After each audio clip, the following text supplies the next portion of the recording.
bíbí inú ìbúra gan. Irọ́ ni o kò fọmọ bíbí inú ìbúra gan.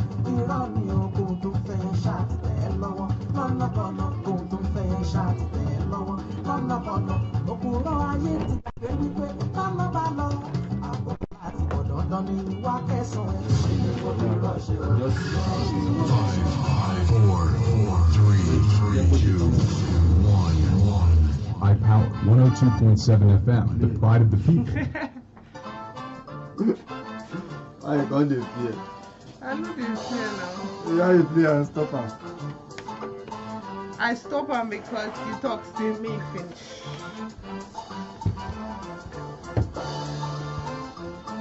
Abeg, you fit help me teach this girl. I wan make e late.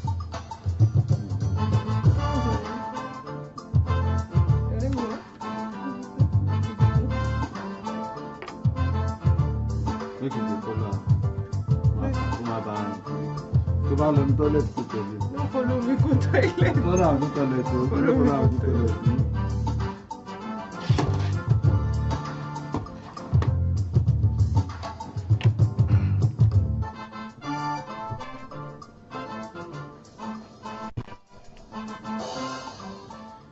Yes, a beautiful morning to you, and you're welcome to another edition of In the Papers, the program where we present and discuss major headlines from newspapers within and outside Nigeria. We bring you top stories from major newspapers and lighten key issues in politics, business, sports, and entertainment, and give you a peek of what is making news today. I am Inioluwa Adekoya, and this morning I will be reviewing headlines from the Herb newspaper, the Punch newspaper, the Nation newspaper, and the Daily Post newspaper. We will take a short break right about now. When we return, we will go straight into our first set of headlines.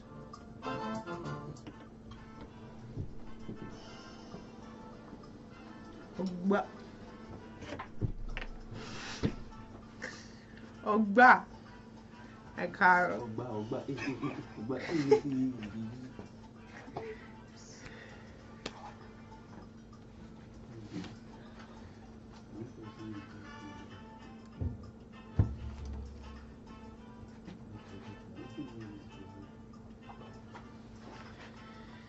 Yes, glad to have you back. The program is still in the papers, coming to you from iPower 102.7 FM. Beginning on the list of the headlines this morning on the Old newspaper, Ayedatiwa seeks economic security collaboration among Southwest states.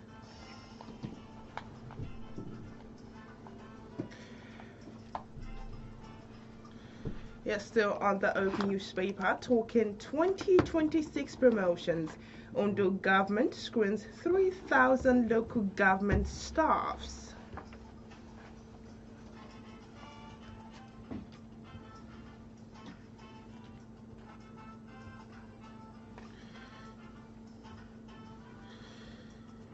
Yes, still talking Ondo State, where Ayedatiwa seeks economic security collaboration with Southwest states.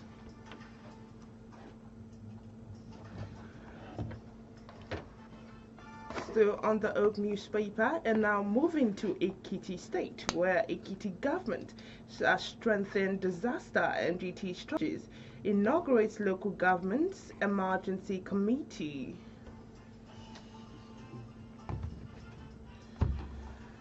I take a flight to the Punch newspaper. Federal government sets December 20 deadline to pay contractors. Still on the Punch newspaper, Senate orders nationwide crackdown as lead poisoning hits Lagos.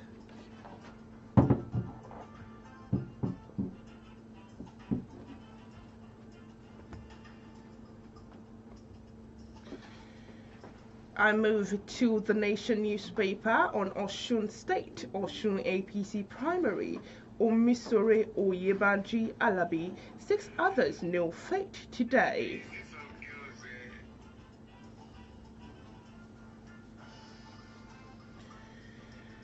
Still on the Nation newspaper, talking Okpebolo removes Itau as CPS.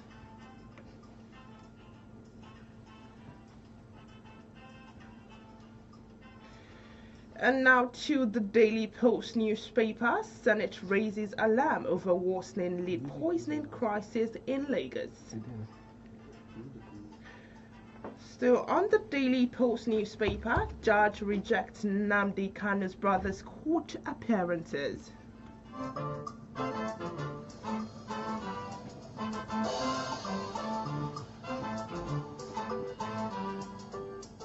And that will be all for the headlines this morning. We will take a short break. When we get back, we will give you details and more. Don't go anywhere. I'm having in advance because I might still drag it out.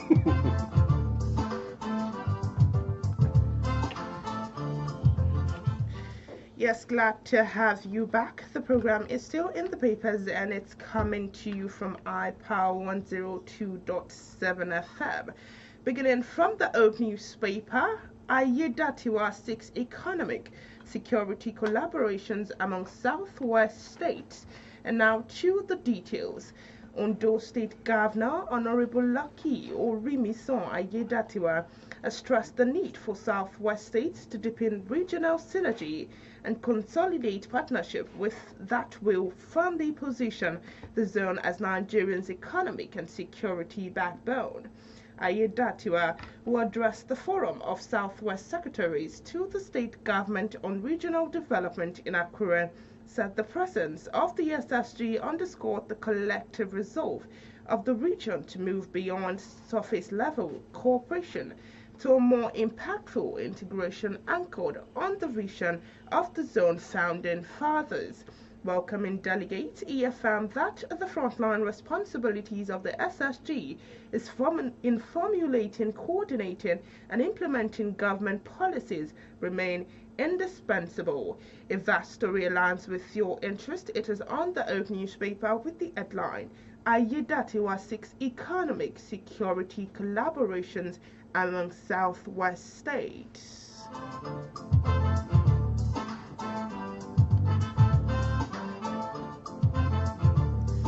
Is still on the Oak newspaper, talking 2026 promotions. Ondo government screens 3,000 local government staffs. And now to the details. The Ondo State Government Service Commission, LGSC, has commenced a 2-day screening exercise for about 3,000 local government employees scheduled for promotions in 2026. Speaking during the opening of the screening for the Akure zone yesterday, Commissioner 1 in charge of training and manpower development, Mr. Ifedayo E.G., took weekend oath that the exercise is targeted at workers who have spent at least 3 years on their current grade level and possess the required academic and professional qualification. He urged all eligible officers to reciprocate the government's commitment to their welfare through renewed dedication and diligence at work. Also speaking, the head of the local government administration in charge of training and manpower development, Mrs. Blessing Akinshaye, described the promotion exercise as a routine process aimed at improving staff welfare within the local government system. She noted that delays in promotion were now a thing of the past, as the present administration has made staff welfare a priority. If that story aligns with your interest, it is on the Oak newspaper with the headline, Ondo government screens 3,000 local government staffs.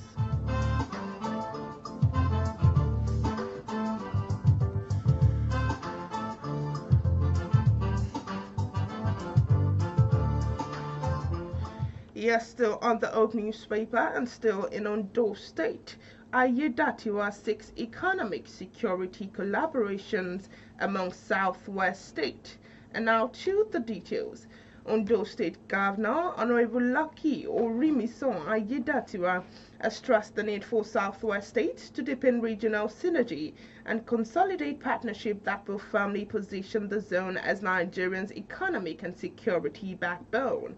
Ayedatiwa, who addressed the Forum of Southwest Secretaries to the state government on regional development in Akure, said the presence of the SSG underscored the collective resolve of the region to move beyond surface level cooperation to more impactful integration anchored on the vision of the zone founding fathers.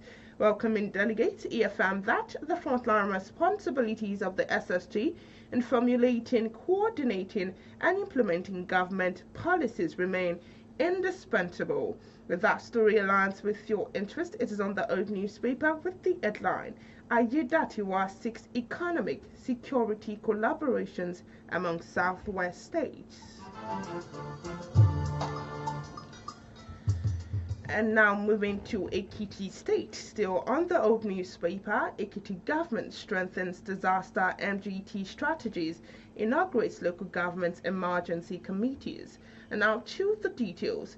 The Ekiti State government has taken an innovative step towards fortifying the disaster management strategies of Governor Biodun Oyebanji administration at the grassroots, as it inaugurated the local emergency management committees LEMCs across the 16 statutory council of the state. The government restated that the measures would not only cascade responsive emergency management to the third tier of government, but also bolster effective prevention and promote responses to emerging disaster crises towards mitigating the rate of occurrences and suffering.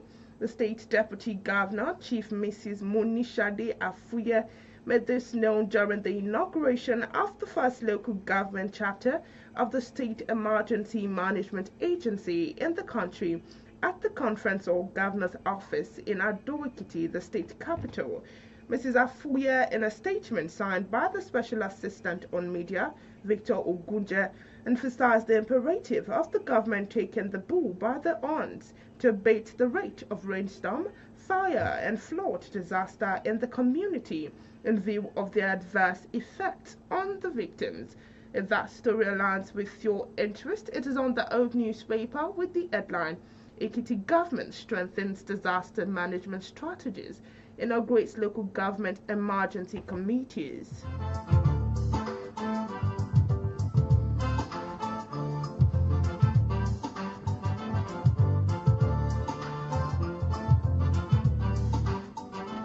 Yes, and now I take a flight to the Punch newspaper. Federal government sets December 20th deadline to pay contractors. And now to the details.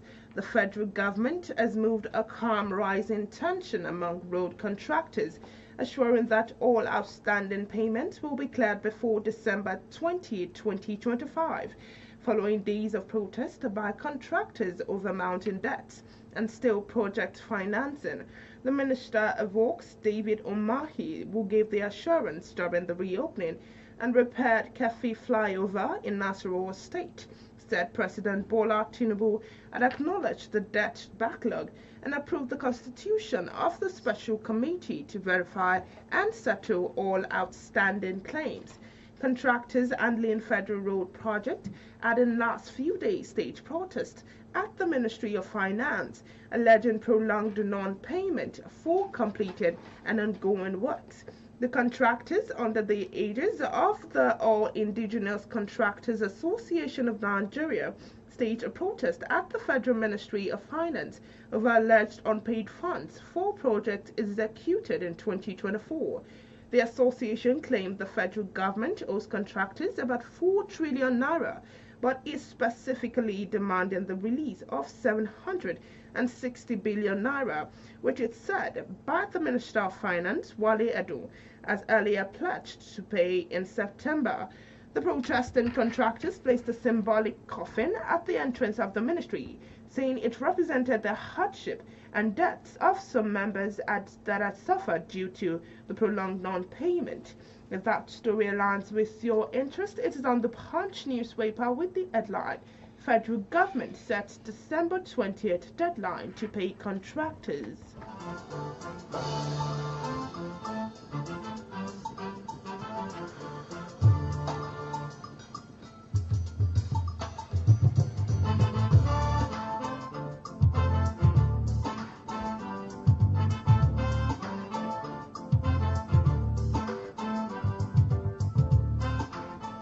Still on the Punch newspaper, Senate orders nationwide crackdown as lead poisoning hits Lagos.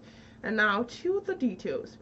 The Senate has expressed grave alarm over the fast-spreading lead poisoning crisis in Ogijo, a densely populated community straddling the boundary between Ikorodu, Lagos, and Ogun East Senatorial District. They describe it as a full-blown environmental and public health emergency that threatened thousands of lives. The motion, jointly sponsored by Mukali Adetokunbo Abiru, Lagos East, and Benga Daniel, Ogun East, was brought under matters of urgent public importance pursuant to Orders 41 and 51 at the Senate Standing Order 2023 as amended. Lawmakers cited scientifically verified reports of extreme lead contamination linked to a cluster of used lead acid batteries recycling factories operating in the area for years. According to the Senate, the crisis had left residents battling persistent headaches, abdominal pain, memory loss, seizures, and developmental delays in children, symptoms strongly associated with chronic lead exposure.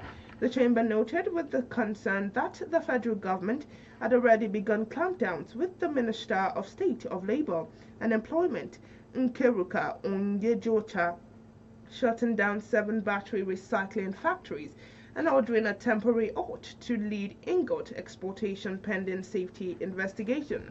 Senators said they were aimed that residents have for several years complained of persistent headaches, abdominal pains, loss of memory, seizure, cognitive decline, and developmental delays in children, symptoms strongly associated with chronic lead exposure.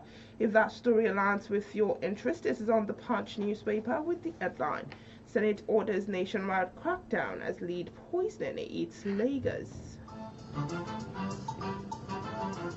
It's Ogijo, not Ogijo. Is what? Ogijo, not Ogijo. Ogijo is Yoruba? Ogijo. Ogijo. Not Ogijo. Yeah.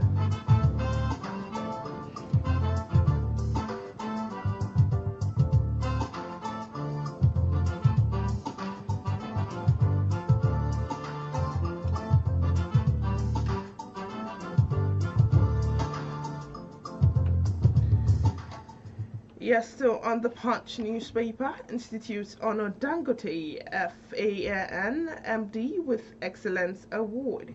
And now to the details. The Commonwealth Institute of Advanced and Professional Studies has honored the chairman of Dangote Group, Aliko Dangote, and the managing director of the Federal Airport Authority of Nigeria, Olubunmi Kuku, with an award of excellence for their achievements in their respective sectors. The ceremony held recently at the conference hall of the Nigerian Institute of International Affairs, Victoria Island, Lagos State, also recognized the Director General of the Nigerian Institute of International Affairs, Professor Egosa Osage, the teenager who emerged as the world's best in English language skills at the 2025 Teenageable Global Finals, Nafish Abdullahi, and Tajuddin Akonde of PKS Africa. Speaking at the event, the director of the Institute, Professor Anthony Keeler, said that her award formed part of the organization's efforts to celebrate individuals who have distinguished themselves in their professions. He noted that the recipients were selected based on their outstanding contributions to society, adding that recognition was designed to encourage them and others to achieve more. If that story aligns with your interest, it is on the Punch newspaper with the headline Institute Honors Dangote FAN MD with Excellence Award. Yes, the program you're listening to is in the papers, coming to you from iPower 102.7 FM. Right about now, we will take a short break. When we get back, we will give you more details that we've got for you on the program.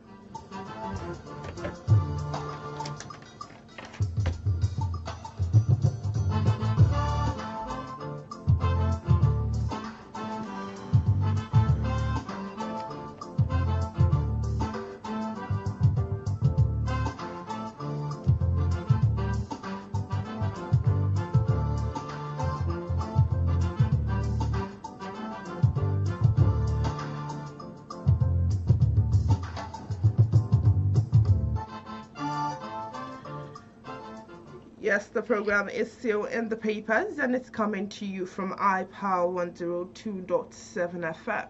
You can catch us live on Facebook, Instagram, and TikTok at iPower 1027 FM and on X at iPower 1027. Back to our stories this morning. On the Punch newspaper, Okpebolo disburses 200 million naira to deceased Edo workers' family.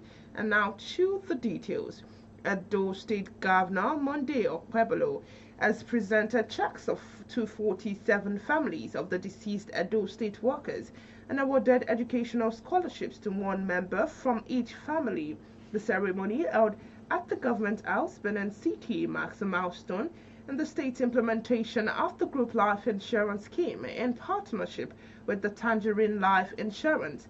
Speaking at the event, Okpebolo emphasized that the humanitarian purpose of the initiative is not just about insurance, it's about goodness.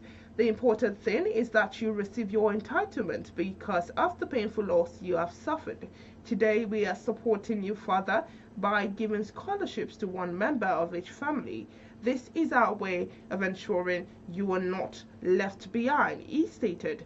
The governor commended Tangerine Life Insurance for their efficiency and partnership, noting that Edo State had become one of the Nigerian's leading states in pensions and insurance reforms.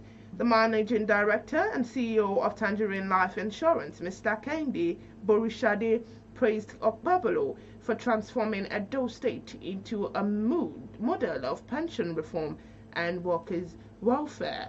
If that story aligns with your interest, it is on the Punch newspaper with the headline Okpebolo disburses 200 million naira to deceased Edo workers' families.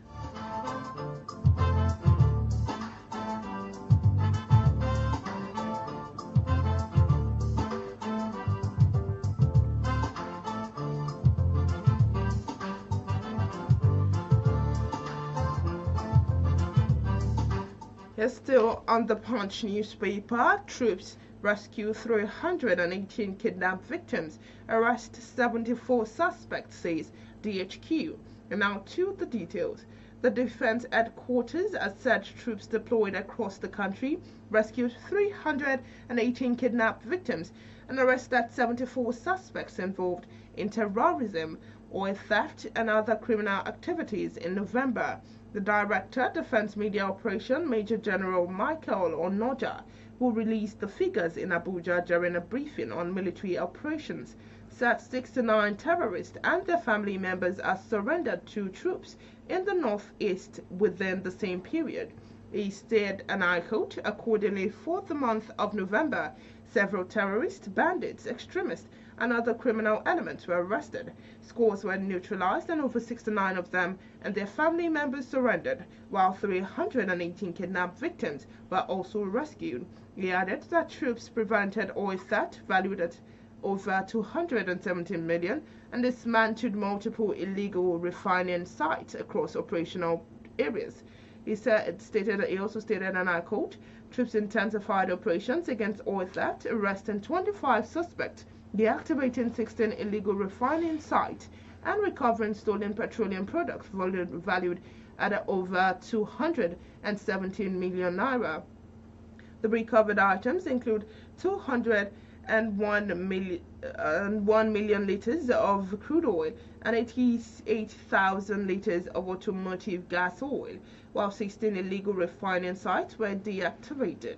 The defense headquarters commended the troops for their efforts and urged them to sustain momentum.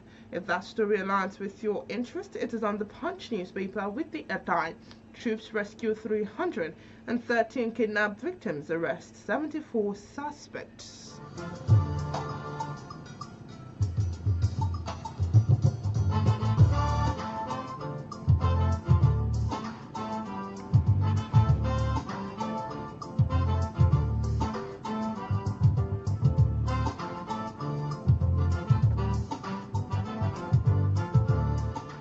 Yes, still on the Punch newspaper, we have got this on Ondo State.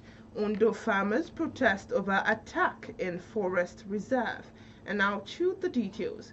Farmers of the Inioluwa Forest Reserve in Odigbo local government area of Ondo State have staged a protest decrying persistent assaults, intimidation, and harassment by alleged land grabbers. Marching to the governor's office in large numbers, the farmers said they could no longer endure attacks that had prevented them from accessing farmlands legally allocated to them by the state government. Protesters carried placards with the message including, "We have paid our dues, we have been punished, investigate bribery in Agric Ministry or SAEC, act on our petition, and we are lawful tenants. Do not let us suffer injustice."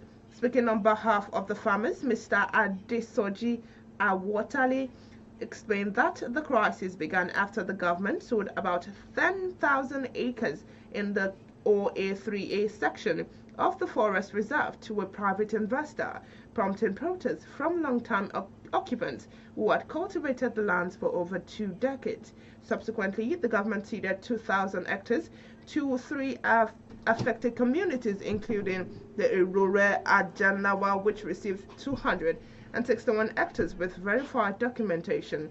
Awotale said the community had been paying annual dues ranging from 2 million naira to 3 million naira and had been preparing to renew this year's payment before the alleged assault escalated. He said, and I quote, "We have been paying our annual dues in millions. We are planning to pay this year's own before December 15th, but we feel we cannot continue to be oppressed, threatened, and marginalized on one small piece of land." If that story aligns with your interest, it is on the Punch newspaper with the headline, "Ondo farmers protest over attack in forest reserves."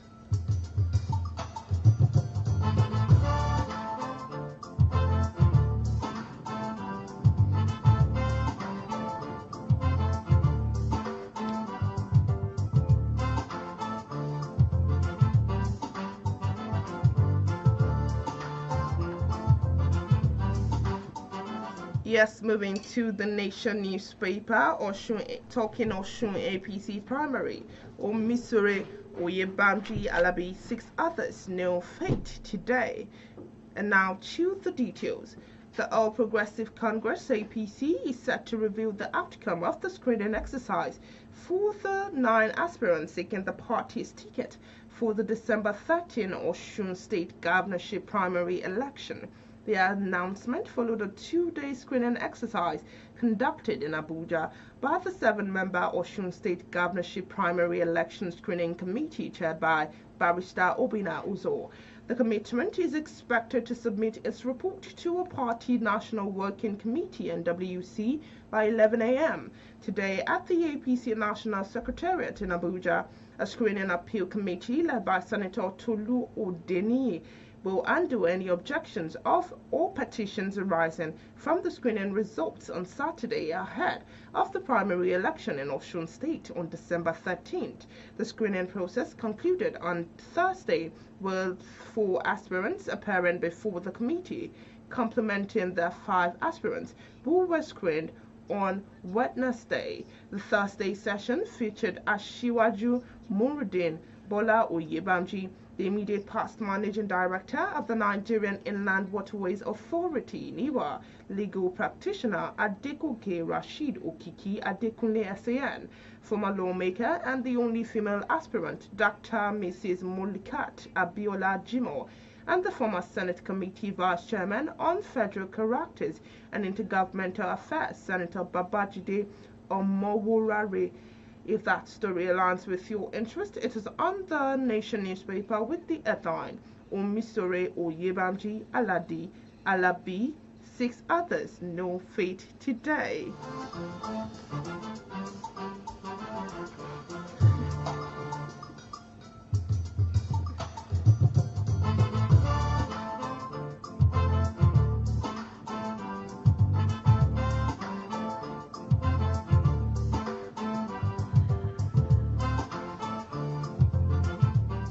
Yes, still on the Nation newspaper, still in Edo State, Okpebolo removes Itua as CPS. And now to the details.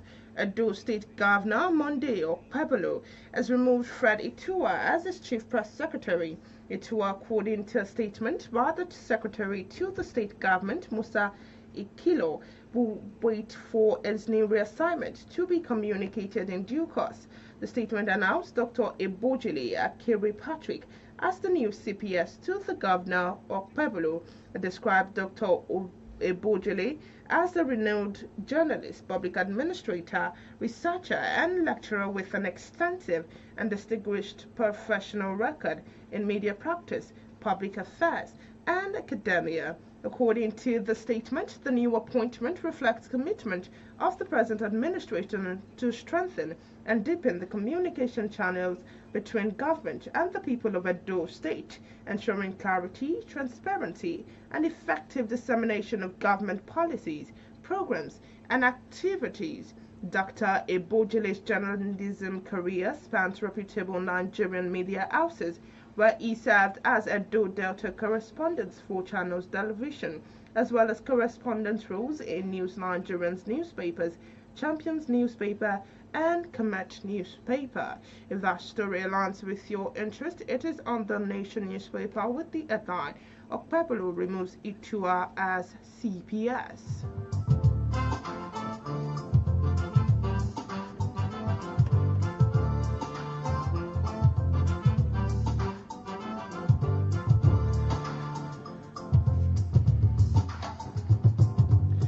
Yes, the program is still in the papers and it's coming to you from my Power 102.7 FM.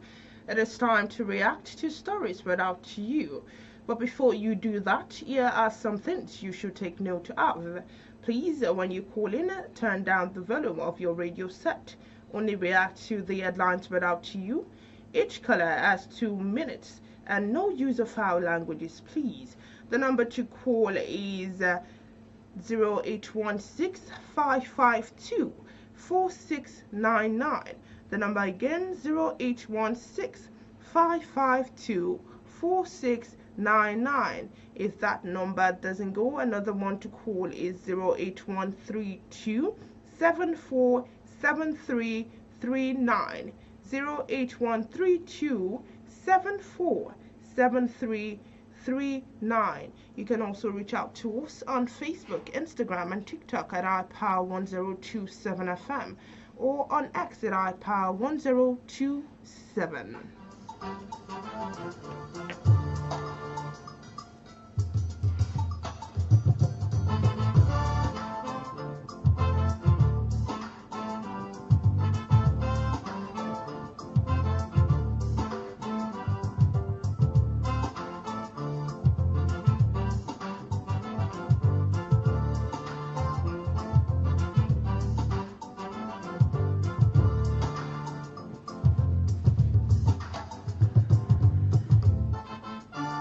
Yes, glad to have you back. The number to call is 0816-552-4699. 0816-552-4699. You can also reach out to us on 0813-274-7339. 0813-274-7339. Moving on the Daily Post newspaper with this headline: Gunmen kidnap APC chieftain in Ibadan. And now to the details. Gunmen have abducted a prominent chieftain of the All Progressive Congress APC, Wale Oriade, in Ibadan. The kidnapping occurred at 7:06 p.m. on December 3rd, 2025, at the PJ Square shopping complex located beside the NNPC station at Inioluwa Adekoya Akala Express, New Garage area of the Oyo State capital, where Oriade maintains an office. Eyewitness reported that the attackers arrived in a blue Micra car with 2 occupants, a driver and an armed assailant. The gunman was said to have forcefully seized Oriade and bundled him into the waiting vehicle before speeding off. The swift and coordinated manner of the operation has heightened the anxiety among residents and within political circles in the state. Oriade was taken to an undisclosed location, and as of the time this report was filed, neither his family nor his association had been contacted. No ransom demand has been made. In a statement jointly signed by Mujid Olaoye, APC Oyo South Senatorial Chairman, and John Aremu, the state youth leader, the party confirmed the abduction and called for urgent intervention from the Nigerian police. The party urged security agencies to launch an immediate intelligence-led rescue mission to secure Oriade's safe release. If that story aligns with your interest, it is on the Daily Post newspaper with the headline: Gunmen kidnap APC chieftain in Ibadan.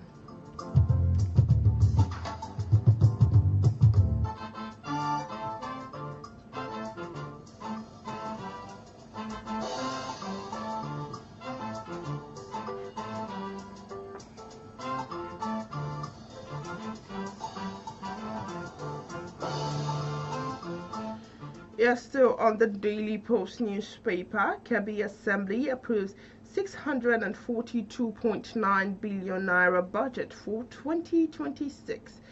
The Kebbi State House of Assembly has approved the state 2026 appropriation bill of 642.9 billion naira as presented by Governor Nasir Idris on November 27th.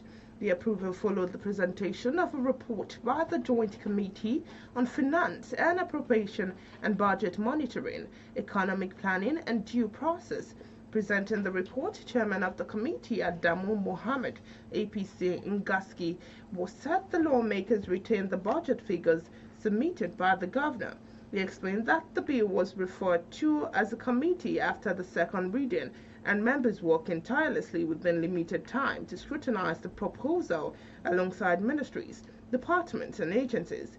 Mohammed noted that the committee's observation did not alter the total budget size or its recurrent and capital components. According to him, a recurrent expenditure remains 163.57 billion naira, representing 25%, while capital expenditure stands at 479.36 billion naira, representing 75% of the total budget.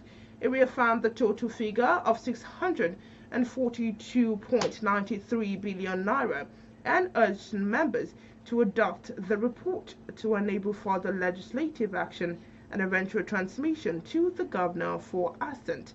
If that story aligns with your interest, it is on the Daily Post newspaper with the headline: Kebbi Assembly approves 642.9 billion naira budget for 2026.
Yes, I take a flight to the Daily Times newspaper with this headline: Federal government reiterates commitment to empower persons living with disabilities. And now to the details. The federal government has reaffirmed its commitment to creating an inclusive and supporting environment that empowers persons living with disabilities (PLWDS) to excel and contribute meaningfully to Nigerians' development. This was emphasized during the International Day of Persons with Disabilities celebration in Abuja, themed Fostering Disabilities Inclusive Societies for Advancing Social Progress. Secretary to the Government of the Federation SGF, Senator George Akume, CON, reiterated the administration's focus on promoting leadership qualities among persons with disabilities, ensuring they can attain strategic positions across all sectors. A statement signed by Segun Imosen, Director of Information and Public Relations, quoted the SGF representative, Permanent Secretary overseeing General Services Office, Mohammed Sanusi Danjuma, who said the government is dedicated to guaranteeing equal access to education and employment opportunities for persons with disabilities to help achieve their career goal. If that story aligns with your interest, it is on the Daily Times newspaper with the headline: Federal government reiterates commitment to empower persons living with disabilities.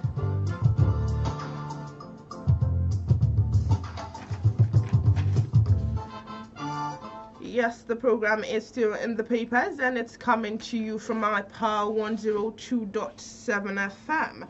For comments and contributions, the number to call is 0816-552-4699. The number again, 0816-552-4699. You can also reach out to us on 0813274 7339, 08132 747339. You can also join us live on Facebook, Instagram, and TikTok at iPower1027FM and on X at iPower1027. We will take a short break right about now. When we get back, we will give you more on the program.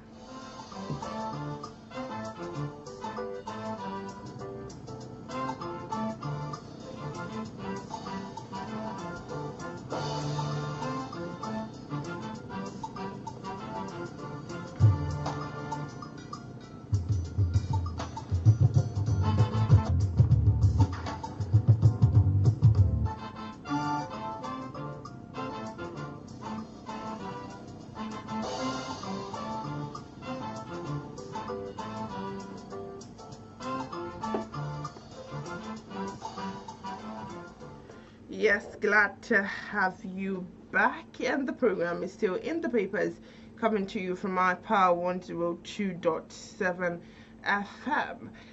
Moving on to the Daily Times, where we've got this: Fani Kayode defends Matawale against banditry allegations. And now to the details.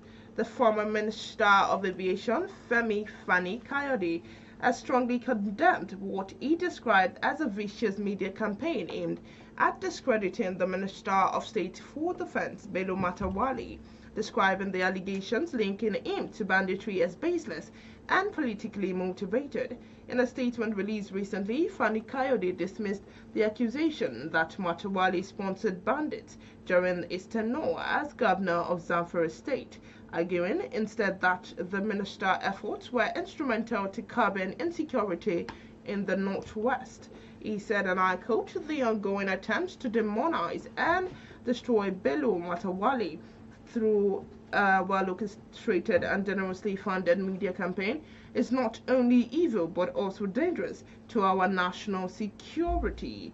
He also stated he praised Matawale's loyalty to President Bola Tinubu and his commitment to fight against terrorism.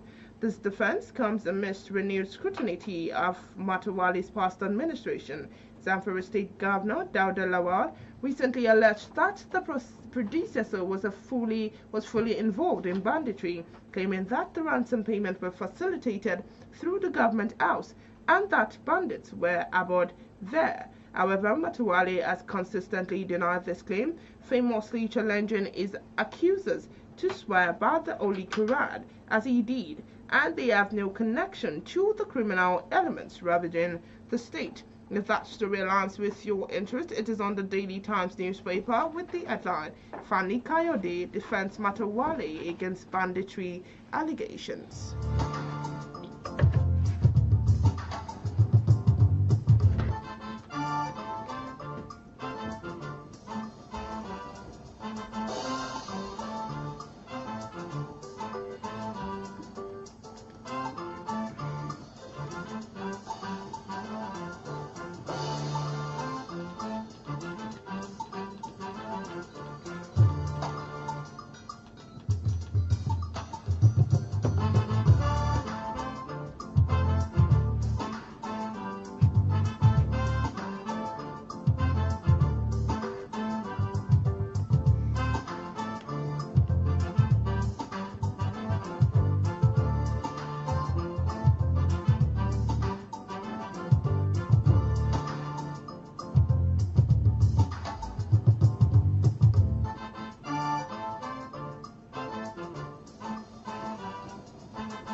Yes, the program is still in the papers, coming to you from my Power 102.7 FM, of course.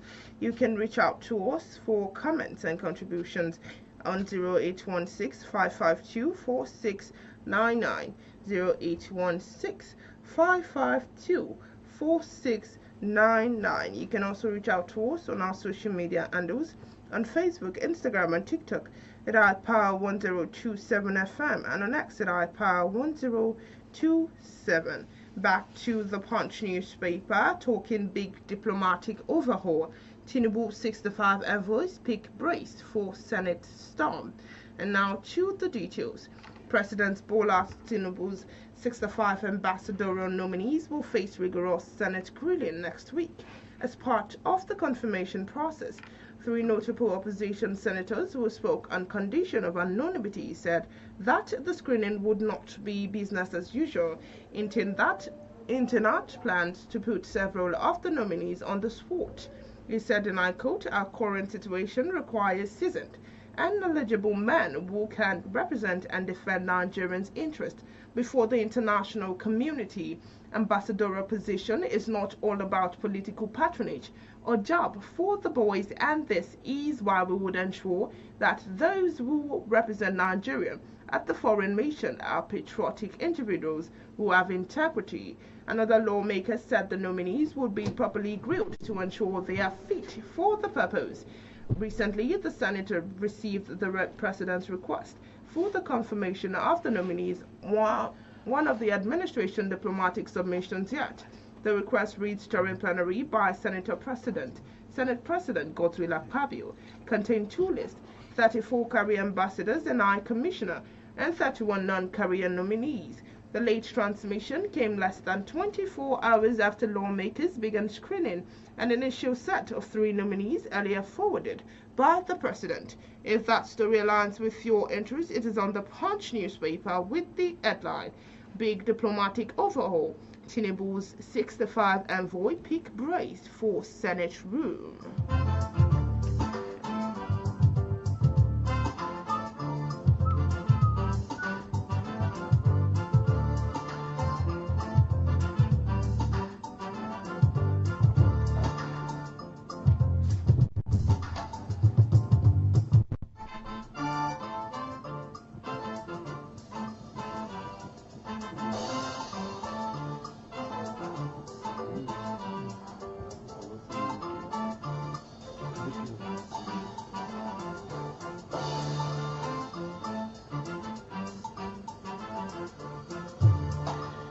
Yes, still on the Punch newspaper, court defies Kanu's transfer appeal, rejects brother's representation. And now to the details. The Federal High Court in Abuja has fixed December 8 for the hearing of a motion of ex parte filed by the leader of the proscribed indigenous people of Biafra, Nnamdi Kanu, seeking to be transferred from the Sokoto Correctional Facility. Kanu, on November 28, 2025, was found guilty of all 7 counts of terrorism charge preferred against him by the Federal High Court by the federal government and sentenced to life imprisonment. Following his sentence, Kanu was taken to the Sokoto Correctional Facility after the court expressed concerns for his safety, noting that the Kuje Correctional Facility might not be suitable for him due to previous prison break recorded there. Before judgment was delivered, Kanu disengaged his legal team and opted to defend himself. At recent proceedings, the trial judge, Justice James Omotosho, fixed the date for the hearing after declining to give audience to Kanu's younger brother, Emmanuel Kanu, who announced his appearance for the IPOB leaders despite not being a lawyer. When the case was called, Justice Omotosho asked for the appearance of a lawyer. However, Emmanuel, who is not a lawyer, rose and announced his appearance. Justice Omotosho told him that such an application could not be moved by him. This ex parte motion cannot be moved on a convict's behalf because you are not a legal practitioner, Justice Omotosho stated. The judge insisting that the only legal practitioner can move the motion, advised Emmanuel to either engage a lawyer or approach Legal Aid Council of Nigeria for representations. He said, also stated in High Court, when I say representations, it is not either Kanu's father, brother, sister, or relations. I mean his counsel. I am not going to merit of all is of this application now in the interest of justice, but you cannot represent a human being when you're not a lawyer. You cannot represent a corporate body. Therefore, you cannot move the application because you are not a solicitor or advocate of the Supreme Court of Nigeria. For you to be qualified as a lawyer, it will take you another 6 years or thereabout to get a counsel to move the application, the judge stated. If that's the real answer with your interest, it is on the Punch newspaper with the headline, Court defies Kanu transfer appeal, rejects brother's representation.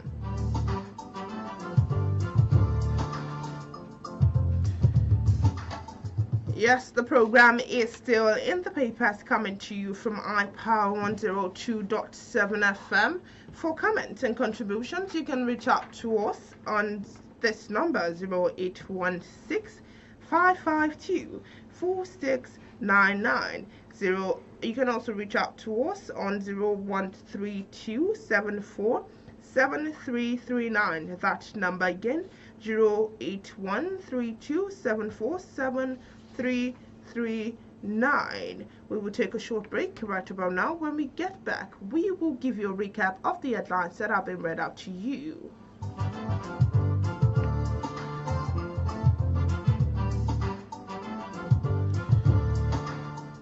Glad to have you back. The program is still in the papers, coming to you from iPower 102.7 FM.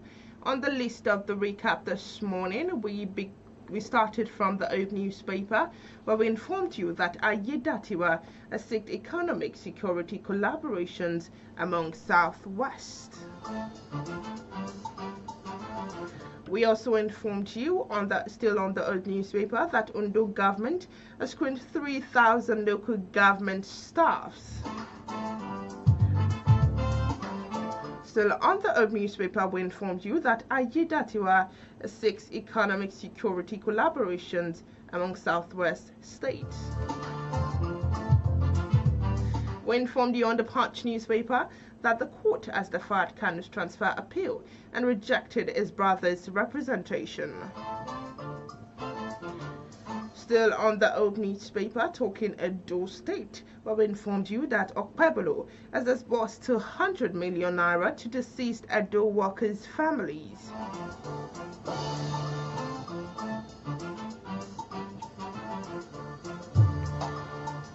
still talking Okpebolo on the Nation newspaper, we informed you that Okpebolo has removed Itua as CPS.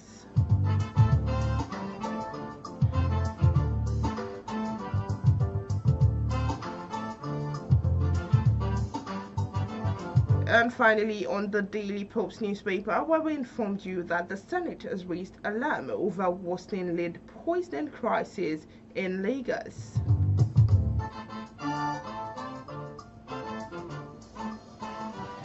And that brings us to the end of today's edition of In the Papers. We have taken you through major headlines from newspapers within and outside Nigeria, and we hope this review has kept you informed on key issues shaping conversations today. Do stay tuned for more updates and programs coming your way shortly. On behalf of myself, Inioluwa Adekoya, many thanks for joining us. Until next time, have a productive